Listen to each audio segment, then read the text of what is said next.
Hello friends, welcome to the second video of my blog. First video में हमने discuss करा था faceless assessment के बारे में। पहले तो मैं ये कहना चाहूँगा कि उस वीडियो को आप सबने काफ़ी सराहा है एंड उससे मैं मोटिवेट हुआ हूँ कि मैं इस टाइप का इंफॉर्मेटिव कंटेंट आपके लिए लाता रहूँ। एंड मैं होप करता हूँ कि आप लोग मुझे इसी तरीके से इसमें सपोर्ट करेंगे और मोटिवेट करेंगे। जब मैंने आपसे फेसलेस असेसमेंट के बारे में डिस्कस करा था तब मैंने ये बात कही थी कि बहुत ज़रूरी है कि हम लोग जब रिटर्न फाइल करें तो सारे डॉक्यूमेंट्स प्रॉपरली सिक्योर करके सारी इंफॉर्मेशन को रिकनसाइल करके ही रिटर्न फाइल करें। इस सिलसिले में मैं आप सबसे आज ITR-1 फॉर्म डिस्कस करना चाहता हूँ। ITR-1 फॉर्म में हम डिस्कस करेंगे कि ये किस पर एप्लीकेबल है और क्या क्या डॉक्यूमेंट्स आपके पास बिफोर हैंड रेडी होने चाहिए इस फॉर्म को फाइल करने के लिए।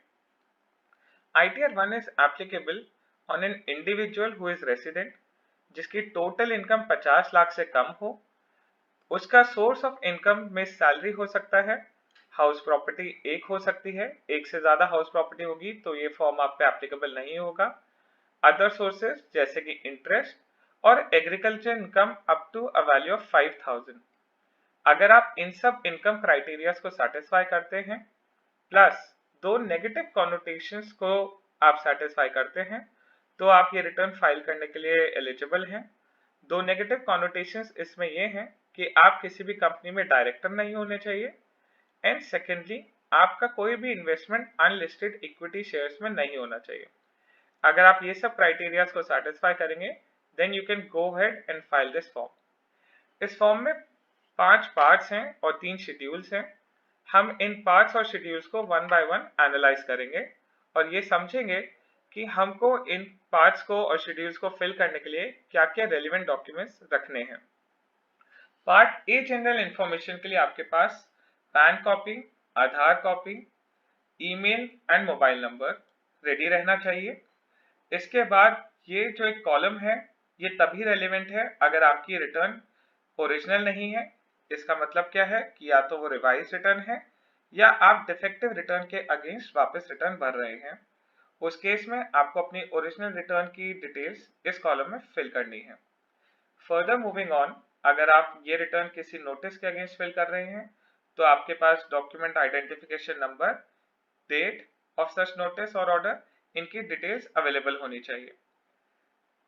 इनकम टैक्स में एक 7th प्रोवाइजर टू सेक्शन 139(1) इंसर्ट हुआ है जिसके अंतर्गत अगर आपकी टैक्सेबल इनकम भी नहीं है तो भी 3 सर्कमस्टांसेस में आप रिटर्न फाइल करने के लिए लायबल हैं।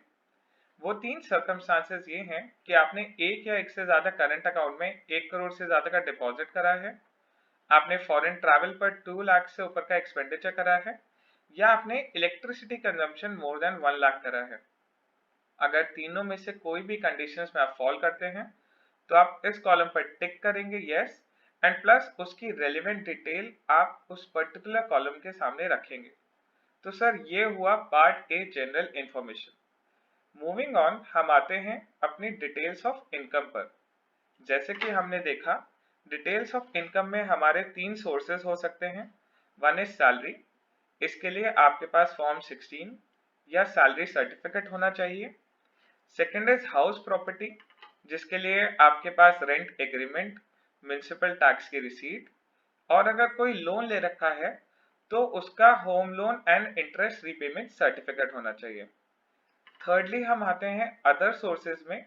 जनरली इसके अंदर आपका सेविंग बैंक का इंटरेस्ट हो सकता है जिसके लिए आप बैंक स्टेटमेंट यूज करेंगे। आपका डिपॉजिट्स हो सकते हैं, उसके लिए आप बैंक से सर्टिफिकेट्स ले सकते हैं, एफडीज, आरडीज, टर्म डिपॉजिट्स के। इस तरीके से जनरली हमारे इन सोर्सेस में ये इनकम रहती है। वंस आप इसको अचीव कर लेते हैं देन बात आती है डिडक्शंस की। डिडक्शंस में मैं आपसे कुछ जो जनरल सेक्शंस होते हैं जो हम हर रिटर्न्स में फाइल करते हैं उनको डिस्कस करना चाहता हूँ। इस पर आप स्पेशल ध्यान देंगे। जैसे कि 80C नेमली आपका PPF, LIC, term deposits 5 years वाले, बच्चों की ट्यूशन फीस। 80D जिसके अंदर आता है आपका मेडिक्लेम अपने या पेरेंट्स के लिए। 80E जिसमें हम बात करते हैं एजुकेशन लोन के ब्याज की। 80TTA जहां आप नॉन सीनियर सिटीजन हैं वहां पे 10,000 तक का आपको डिडक्शन मिलेगा। 80TTB जहां पर आप सीनियर सिटीजन हैं वहां पर आपको 50,000 तक का ब्याज के अगेंस्ट डिडक्शन मिलेगा। 80G जहां आपने डोनेशंस दिए हैं, चाहे जैसे कि अपना पीएम रिलीफ फंड या कोई और ऐसी एनजीओ संस्था जिसके पास मान्यता प्राप्त हो, ये आपके टोटल इनकम में से डिडक्शंस आ जाएंगे। मूविंग ऑन, जब आपने अपनी इनकम भी निकाल ली है और डिडक्शंस भी क्लेम कर लिए हैं, देन बात आती है टैक्स की। यहाँ पे पार्ट डी में आप अपने टैक्स की डिटेल्स भरेंगे। जब आप डिटेल्स भर देते हैं तो उसके बाद आपकी इंफॉर्मेशन आती है पार्ट ई में, जहां पर आप अपने बैंक खातों का विवरण देंगे। इसके अंदर आपको नेमली 3 चीजें चाहिए। ये आपको इजीली अपने बैंक स्टेटमेंट से या फिर कैंसिल चेक की कॉपी से मिल जाएगी। IFSC कोड, आपके बैंक का नाम और अकाउंट नंबर। उसके बाद अगर आपके जो रिटर्न है उसके अंदर रिफंड हो सकता है तो उसके अंदर आप सेलेक्ट करें कि कौन से बैंक में आप वो रिफंड चाहते हैं। देन बात आती है शेड्यूल्स की। इसके अंदर 3 शेड्यूल हैं, शेड्यूल IT और TDS। ये बेसिकली आपके टैक्स पेड का विवरण है। शेड्यूल IT में आता है सेल्फ असेसमेंट टैक्स और एडवांस टैक्स। इसके लिए आपके पास अपने चालान्स की कॉपी होनी चाहिए। एंड देन शेड्यूल TDS में आपका हो सकता है कि FD के ब्याज पर TDS कटा हो या फिर आपका फॉर्म 16 जो एम्प्लॉयर ने दिया है उसमें TDS कटा है। ये चीजें आप अपने शेड्यूल TDS में भरेंगे। इस सब में बहुत जरूरी है कि आप इस सारी इंफॉर्मेशन को 26AS से रिकंसाइल कर लें, क्योंकि अगर वो वहां पर रिफ्लेक्टेड नहीं है तो इसके अंदर आपको प्रोसेसिंग के समय पे डिमांड रेज की जा सकती है। लास्टली हम आते हैं शेड्यूल DI पर। ये एक बहुत इंपॉर्टेंट शेड्यूल है उन लोगों के लिए जिन्होंने अपनी इन्वेस्टमेंट को एग्जॉस्ट नहीं करा था, लिमिट को एग्जॉस्ट नहीं करा था सो टू से, बाय 31 मार्च। उन लोगों को सरकार ने मोहलत दी ड्यू टू कोरोना कि वो 31 जुलाई तक उस इन्वेस्टमेंट को कर लें और उसका बेनिफिट उनको फाइनेंशियल ईयर 1920 की रिटर्न में मिल जाएगा। जैसा कि मैंने आपको कहा 31 जुलाई डेट है।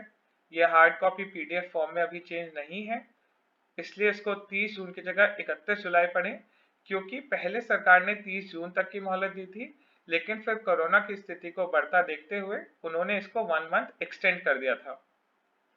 तो इस फॉर्म की समरी ये होगी कि आप जब इसे भरेंगे तो आपके पास फॉर्म 16 होना चाहिए या सैलरी सर्टिफिकेट होना चाहिए, आपके पास रेंट एग्रीमेंट, म्युनिसिपल टैक्स की रसीद, होम लोन और इंटरेस्ट रीपेमेंट सर्टिफिकेट होना चाहिए एंड अदर सोर्सेज की इनकम के लिए रेलिवेंट बैंक से या जहां से भी आपको वो इनकम आ रही है उसका डॉक्यूमेंट्री एविडेंस, डिडक्शंस के लिए आपके इन्वेस्टमेंट के प्रूफ्स।